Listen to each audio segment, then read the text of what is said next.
रावण के वध के बाद अयोध्यापति श्री राम ने राजपाट संभाल लिया था और प्रजा राम राज्य से प्रसन्न थी। एक दिन भगवान महादेव की इच्छा श्री राम से मिलने की हुई। पार्वती को संग लेकर महादेव कैलाश पर्वत से अयोध्या नगरी के लिए चल पड़े। भगवान शिव और माँ पार्वती को अयोध्या आकर देखकर सीता राम जी बहुत खुश हुए।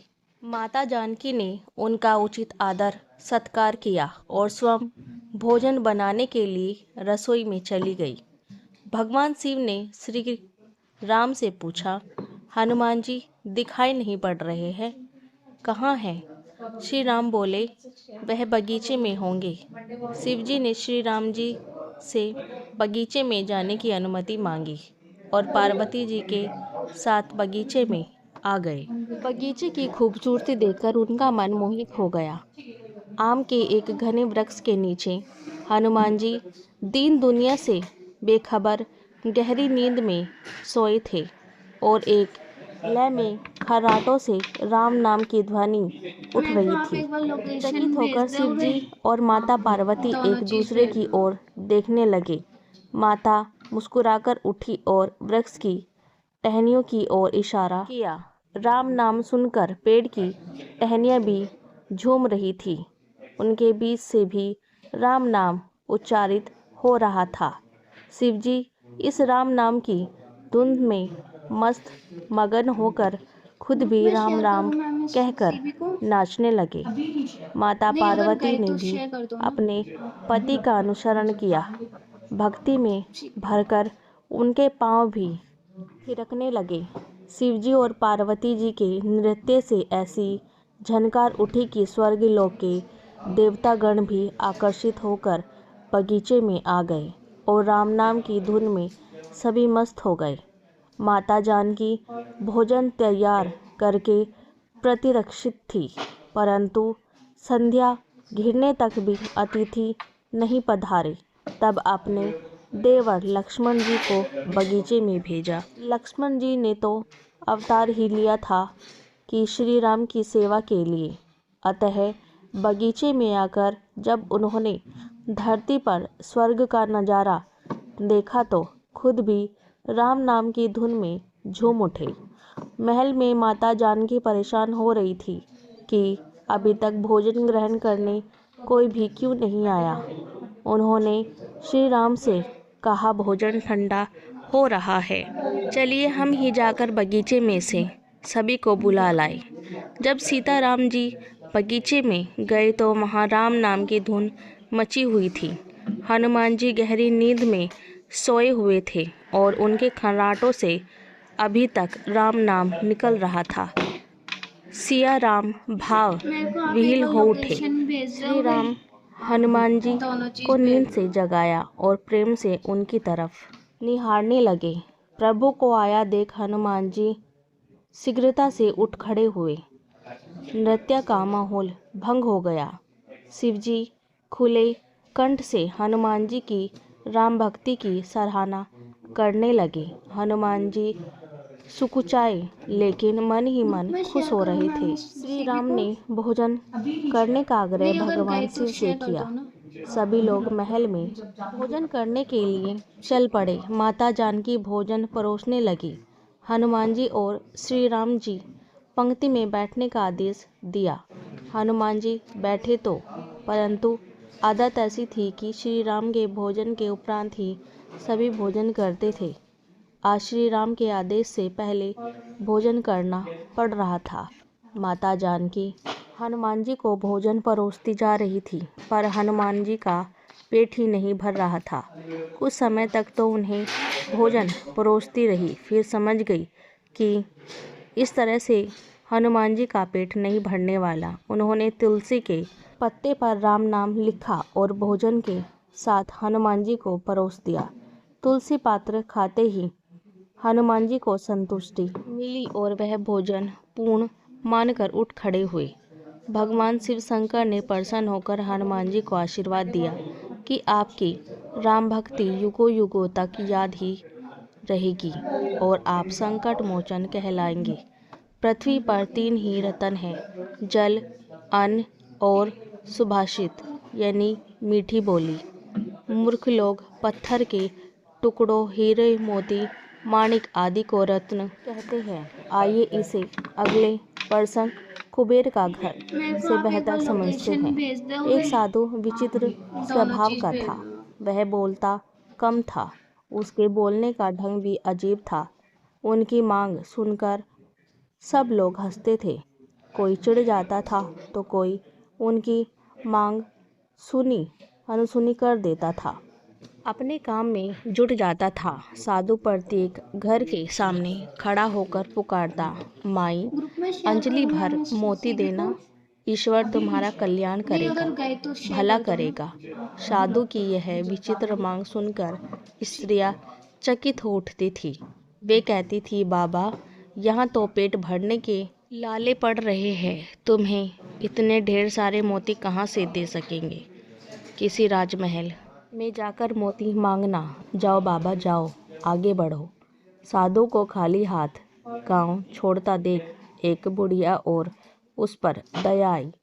बुढ़िया ने साधु को पास बुलाया। उसकी हथेली पर एक नन्हा सा मोती रखकर बोली, साधु महाराज, मेरे पास अंजलि भर मोती नहीं है। नाक की नथुनी टूटी तो यह एक मोती मिला है। मैंने इसे संभाल कर रखा था। यह मोती ले लो। मेरे पास एक मोती है। मेरे गांव से कोई खाली नहीं जाना चाहिए, इसलिए तुम्हें सौंप रही हूँ। कृपा कर इसे स्वीकार करें। हमारे गांव से खाली हाथ मत जाओ। बुढ़िया के हाथ का नन्हा सा मोती देखकर साधु हंसने लगा। उसने कहा, माता जी, यह है छोटा मोती मैं अपनी फटी हुई झोली में कहाँ रखूं? इसे आप अपने ही पास रखना। ऐसा कहकर साधु उस गांव के बाहर निकल पड़ा। दूसरे गांव में आकर साधु प्रत्येक घर के सामने खड़ा होकर पुकारने लगा, माता जी, प्याली भर मोती देना, ईश्वर तुम्हारा कल्याण करेगा। साधु की यह विचित्र मांग सुनकर वहाँ की स्त्रियां भी चकित हो उठी। वहाँ भी साधु को प्याली भर मोती नहीं मिले। अंत में निराश होकर वह वहाँ से भी खाली हाथ जाने लगा। उस गांव के एक छोर में किसान का एक ही घर था। वहाँ मोती मांगने की चाह उसे घर के सामने ले गई। माता जी, प्याली भर मोती देना, ईश्वर तुम्हारा भला करेगा। साधु ने पुकार लगाई। किसान एहास बाहर आया। उसने साधु के लिए ओसरे से चादर बिछाई और साधु से विनती की कि साधु महाराज पधारिए, विराजमान होइए। किसान ने साधु को प्रणाम किया और मुड़कर पत्नी को आवाज़ दी, लक्ष्मी, बाहर साधु जी आए हैं, उनके दर्शन कर। किसान की पत्नी तुरंत बाहर आई। उसने साधु के पांव धोकर दर्शन किए। किसान ने कहा, देख लक्ष्मी, साधु जी बहुत भूखे हैं, उनके भोजन की तुरंत व्यवस्था करना। अंजलि भर मोती लेकर पीसना और उसकी रोटियां बनाना। तब तक मैं मोतियों की गागर लेकर आता हूँ। ऐसा कहकर वह किसान खाली गागर लेकर घर से बाहर निकला। कुछ समय पश्चात किसान लौट आया। तब तक लक्ष्मी ने भोजन बनाकर तैयार कर रखा था। साधु ने पेट भरकर भोजन किया। वह प्रसन्न हुआ। उसने हंसकर किसान से कहा, बहुत दिनों बाद कुबेर के घर का भोजन है। मैं बहुत प्रसन्न हूँ। अब तुम्हारी याद आती रहेगी, इसलिए मुझे कान भर मोती देना। मैं तुम दंपत्ति को सदैव याद करूँगा। उस पर किसान ने हंसकर कहा, साधु महाराज, मैं अनपढ़ किसान आपको कान भर मोती कैसे दे सकता हूँ? आप ज्ञान संपन्न हैं, इस कारण हम दोनों आपसे कान भर मोतियों की अपेक्षा करते हैं। साधु ने आंखें बंद कर कहा, नहीं किसान राजा, तुम अनपढ़ नहीं हो, तुम तो विद्वान हो। इस कारण तुम मेरी इच्छा पूरी करने में सक्षम रहे। मेरी विचित्र मांग पूरी होने तक मैं हमेशा भूखा प्यासा हूँ। जब तुम जैसा कोई कुबेर भंडारी मिल जाता है तो मैं पेट भरकर भोजन कर लेता हूँ। साधु ने किसान की ओर देखा और कहा, फसल के दानों, पानी की बूंदों और उपदेश के शब्दों को मोती समझता है, वही मेरी दृष्टि से सच्चा कुबेर का घर है। मैं वहाँ पेट भरकर भोजन करता हूँ, फिर वह भोजन दाल रोटी हो या चटनी रोटी, प्रशंसा का नमक उसमें स्वाद भर देता है। जहाँ आतिथ्य का वास है, वहाँ मुझे भोजन अवश्य मिल जाता है। अच्छा, अब मुझे चलने की अनुमति दे। ईश्वर तुम्हारा कल्याण करे। किसान दंपति को आशीर्वाद देकर साधु महाराज आगे चल पड़ा। नित्य लीला स्थित श्री धाम वृंदावन के काम्यवन में श्री राधा कृष्ण दास बाबा जी गोप बालकों के उत्पात से तंग आकर विमूल कुंड के किनारे एकांत कुटिया में रहकर भजन किया करते थे। श्री जय कृष्ण दास बाबा जी हर समय भजन में लीन रहते थे। केवल एक बार मधुकुरी के लिए ग्राम में जाया करते थे। शेष समय दिन रात हरि नाम जपते। एक दिन मध्याह्न में सिद्ध जय कृष्ण दास बाबा जी को अंतरंग सेवा में ठाकुर जी की एक ऐसी घटना घटी कि वे श्री कृष्ण विरह में व्याकुल होने लगे। हुआ यह कि उस समय विमला कुंड के चारों ओर असंख्य गाय और गोप बालक आकर उपस्थित हुए।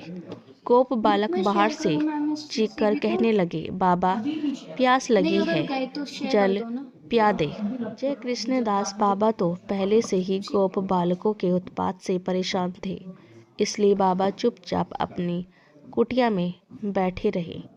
पर ठाकुर जी कहाँ मानने वाले थे। अपने गोप सखाओं के साथ तरह तरह के उत्पात करने लगे। कुटिया के दरवाजे के पास आकर बोले, अरे ओ बंगाली बाबा, हम जानते हैं तू कहाँ भजन करे है। दयाहीन बाबा कसाई के बराबर हो। अरे बाबा, कुटिया से निकलकर जल पिला दे, हमको बड़ी प्यास लगी है। अब गोप बालक बाबा को परेशान करने लगे। जय कृष्ण दास बाबा बालकों के उत्पात से क्रोधित हो लकड़ी हाथ में लेकर कुटिया से बाहर निकल पड़े। जय कृष्ण दास बाबा जैसे ही कुटिया से बाहर आए तो देखा कि कुटिया के चारों तरफ असंख्य गायें और गोप बालक है।